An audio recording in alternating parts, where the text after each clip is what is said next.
समाज को ये कह रहे हैं कि बांटा जा रहा है, लेकिन इसको लेकर अश्विनी वैष्णव ने सीधा जवाब दिया है एमके स्टालिन को। उन्होंने ट्वीट किया, क्या लिखा है उन्होंने, चलिए जानकारी आपको दे रहे हैं। समाज को बांटने के ऐसे थोथे प्रयासों से खराब शासन इसे कभी नहीं छिपा पाएगा। ये सीधे कहा, ये जानना दिलचस्प होगा कि विपक्ष के नेता राहुल गांधी इस विषय पर क्या कहते हैं।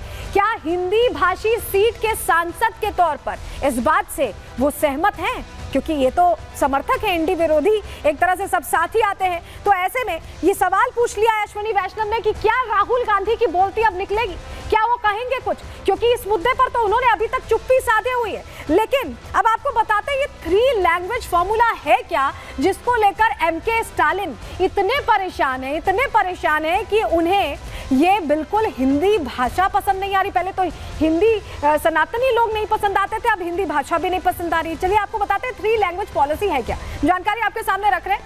दरअसल 3 भाषा जो फॉर्मूला है वो स्टालिन को पसंद नहीं है।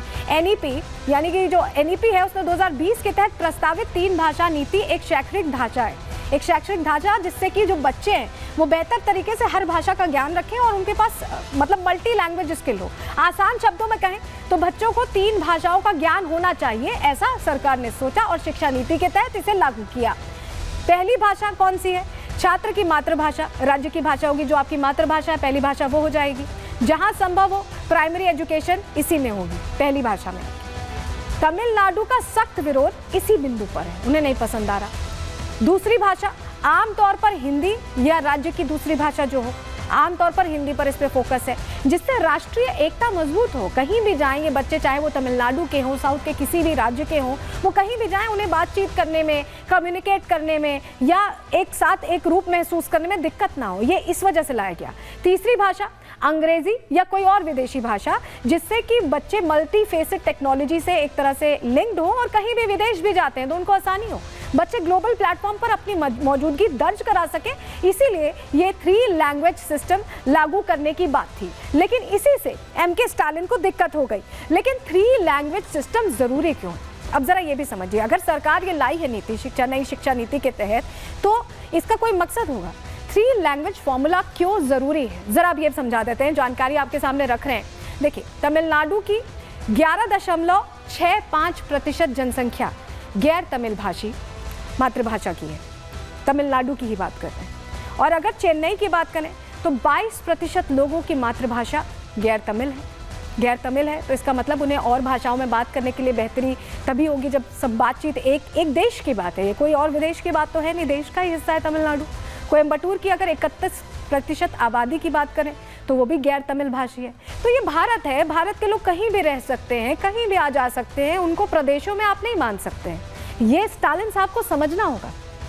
अब हैदराबाद की बात कर लेते हैं, क्योंकि साउथ के और इलाके भी हैं। तेलंगाना में आया हुआ हैदराबाद, यहाँ पर तेलुगु भाषी लोग केवल 43% हैं, बाकी के प्रतिशत तो और भाषा में बात करते हैं। बेंगलुरु की भी बात कर लेते हैं, यहाँ पर कन्नड़ भाषी लोगों की संख्या 45% है, यानी यहाँ के बाकी जो 55% हैं वो बाकी भाषाओं में बात करते हैं। वहीं बेंगलुरु की 55% आबादी गैर कन्नड़ मातृभाषा है। तो ये आप समझ सकते हैं कि ये समझना इसलिए ज़रूरी है कि अगर आप तमिलनाडु में रहते हैं, आप तेलंगाना में रहते हैं, आप आंध्र प्रदेश में रहते हैं, आप बिल्कुल वहाँ की जो रीजनल लैंग्वेजेस है वो बोलिए, समझिए, अच्छी बात भी है।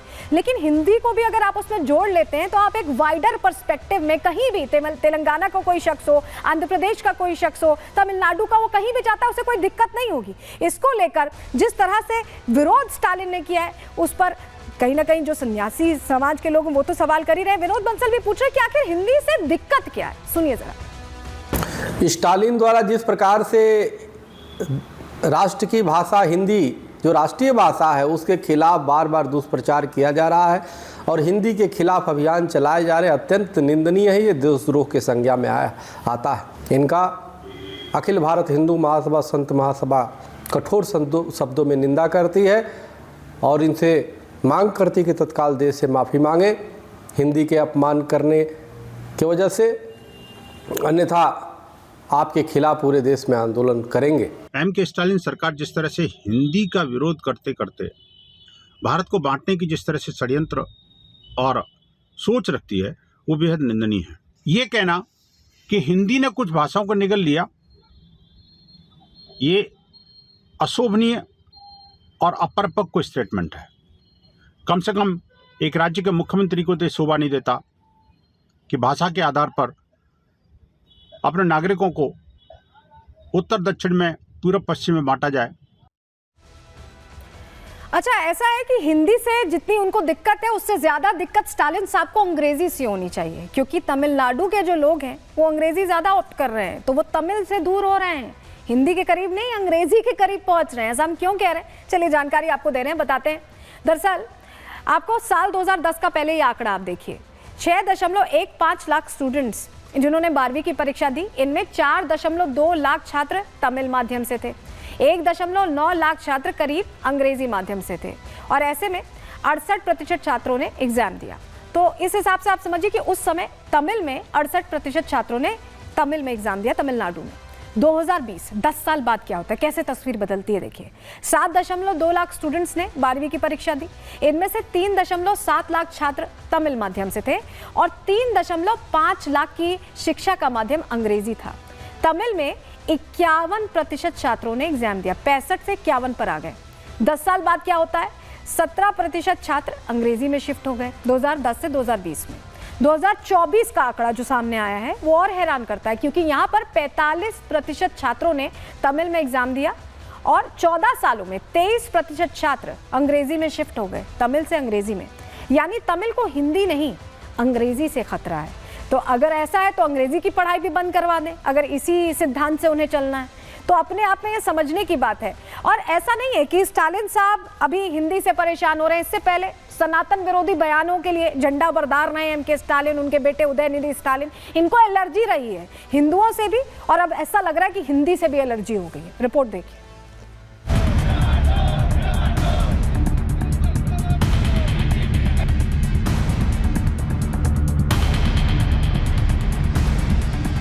दक्षिण राज्य तमिलनाडु में विधानसभा चुनाव 2026 से पहले एक बार फिर से भाषा का विवाद सुलग रहा है। वो भाषा जो हिंदुस्तान की राष्ट्रभाषा है, वो भाषा जिसे आज दुनिया में तीसरी सबसे ज्यादा बोली और समझे जाने वाली भाषाओं का गौरव प्राप्त है। आखिर उस हिंदी से तमिलनाडु के मुख्यमंत्री एमके स्टालिन को क्या परेशानी? एमके स्टालिन की परेशानी कोई नई नहीं है, न ही हिंदी भाषा को लेकर और न ही सनातन के खिलाफ। वो हिंदुओं के खिलाफ हमेशा ही बोलते रहे हैं। एमके स्टालिन या फिर उदयनिधि स्टालिन सनातन की तुलना डेंगू मलेरिया से करते रहे हैं। इस बार हिंदी पर दिए बेतुके बयान पर जमकर विरोध हो रहा है। कुछ लोग हमेशा देश को तोड़ने में लगे रहते हैं, इसीलिए अब स्टालिन हिंदी का विरोध कर रहे हैं।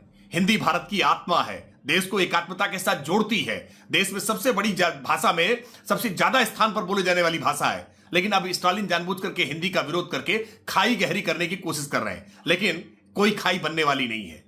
देश एकजुट था, एकजुट है और एकजुट रहेगा। हिंदी भाषा जब 19वीं शताब्दी से उठना शुरू हुई तो उसने एक जोड़ने का काम किया। एक सरल भाषा है जिसको हम पूरे भारत के स्तर पर पैन इंडिया देखते हैं। शायद स्टालिन जी को इस बात का एहसास नहीं होगा, इसलिए उन्होंने ऐसा वक्तव्य दिया होगा। मेरा मानना है कि उन्हें अपने वक्तव्य पर विचार करना चाहिए। जिस हिंदी को लेकर महात्मा गांधी ने कहा था कि हिंदी जनमानस की भाषा है, उस हिंदी पर स्टालिन की टिप्पणी ये बताती है कि हिंदी को लेकर उनका ज्ञान भी उनकी राजनीति की तरह सीमित है। और शायद वजह भी राजनीति ही है, क्योंकि हिंदी भाषा के खिलाफ संग्राम का सीधा कनेक्शन चुनाव से भी जुड़ता दिख रहा है। 2026 में तमिलनाडु में विधानसभा चुनाव है, जिसको लेकर स्टालिन अभी से हिंदी भाषा को हथियार बनाते दिख रहे हैं। Bureau report, Republic Bharat.